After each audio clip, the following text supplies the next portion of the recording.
অপদার্থ কোথাকার, এত কষ্ট করে তোকে লেখাপড়া করাই আর তুই বারবার পরীক্ষায় ফেল করে আসিস। পাশের বাড়ির রফিকের ছেলের থেকে কিছু শিখ, আর না হয় আমার ঘর থেকে বেরিয়ে যা। বুলবুল, যত চেষ্টাই করি না কেন বারবার আমি অঙ্কে ফেল হয়ে যাই রে। আমাকে দিয়ে বোধহয় জীবনে ভালো কিছু হবে না। আমি আর বাবার গর্ব হতে পারলাম না রে। বুলবুল দেখ রে, কি দারুণ বিজ্ঞপ্তি! চিত্রাঙ্কন প্রতিযোগিতায় জিতলেই নাকি শিক্ষক হিসাবে নেবে। তুই তো জানিস আমি ভালো ছবি আঁকতে পারি, আমার অবশ্যই এখানে অংশ নিয়ে জিতে আসা উচিত। চাচা, আমি চিত্রাঙ্কন প্রতিযোগিতায় অংশ নিতে চাই। এর জন্য আমাকে কি করতে হবে? পাশের ঘর থেকে একটি ফর্ম নিয়ে তারপর সেখানে যাবতীয় তথ্য পূরণ করে জমা দিয়ে যাও। এই ছেলেটা তো দেখি অনেক ভালো ছবি আঁকে, যে করেই হোক ওর ছবিটা নষ্ট করে দিতে হবে, না হলে আমি ওর কাছে হেরে যাব। প্রতিযোগিতা জিতার অনেক শখ হয়েছে তোমার, তাই না? এই নাও কালি ঢেলে দিলাম, এবার দেখি তুমি কিভাবে এই প্রতিযোগিতায় প্রথম হও। আর সময়ও বেশি নেই যে নতুন আরেকটা এঁকে নিবে। বন্ধুরা, আপনারা নিশ্চয়ই ভেবেছেন আমি এখন অনেক রেগে যাব, তাই না? না বন্ধুরা, সবসময় মনে রাখবেন, রেগে গেলেন তো হেরে গেলেন। ভিডিওটা দেখতে থাকুন কিভাবে আমি এই ছবিটিকে ভিন্নভাবে সাজিয়ে তুলি।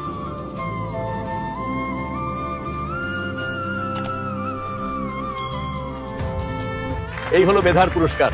তোমার মেধা, ধৈর্য এবং বুদ্ধিমত্তাই আজ তোমাকে এখানে নিয়ে এসেছে। কাল থেকে তুমি আমাদের কলেজে আর্ট টিচার হিসেবে জয়েন করবে। তোমাকে শিক্ষক হিসেবে পেয়ে আমরা খুবই আনন্দিত। বাবা দেখো, আমি ন্যাশনাল আর্ট কলেজের শিক্ষক হিসেবে নিয়োগ পেয়েছি। আজ আমার বড় খুশির দিন বাবা।